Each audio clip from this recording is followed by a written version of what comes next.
Hello team, welcome to a Ukraine news breaking update with myself, Jonathan MS Pierce. This is the first of two breaking news updates I'm going to do. Things keep happening, stop doing stuff, I keep having to talk about them.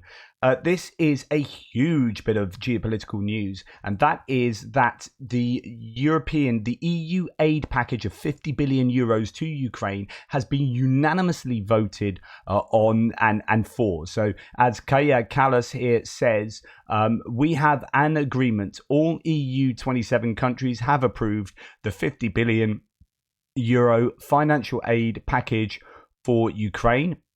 She is the Estonia Prime Minister, remember. It again demonstrates EU unity and that together we can deliver. So I don't know what's happened in those darkened rooms in the corridors of the Brussels EU, but Viktor Orban appears to have towed the party line.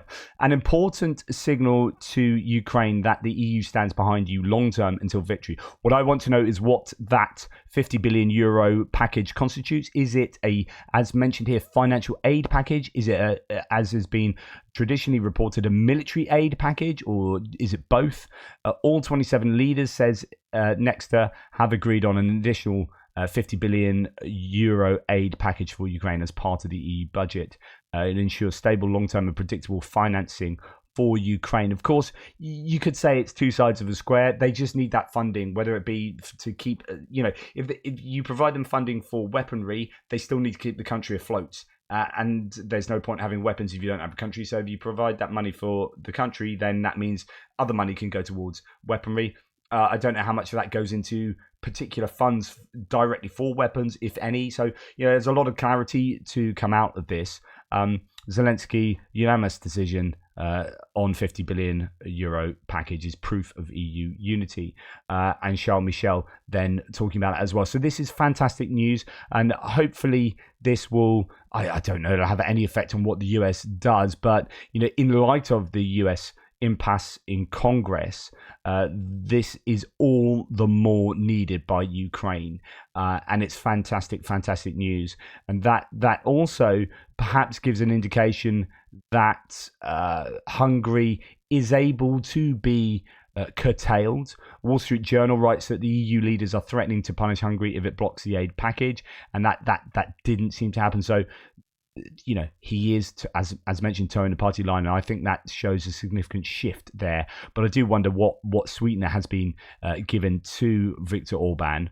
As Macron says, it's a decisive and testing moment for Europe. We must be ready to act and defend and support Ukraine, whatever it takes. And whatever America decides is what he said yesterday. Well, that is, it seems to have worked. A lot of rhetoric going about, but more importantly, I think darkened room shenanigans with Viktor Orban have worked.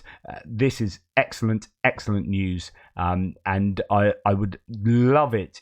All my Christmases would come at once if the US could follow suit in allowing their aid package to get to Ukraine. Because when you start looking at other bits and pieces falling into place for Ukraine, they have struggles.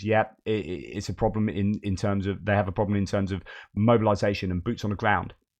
But other things are looking good, and not so positive for Russia in many ways. They are scraping the barrel in terms of production of equipment and procurement. They're getting, they're relying more and more on friends that are Iran, friends that are North Korea, and China to some extent.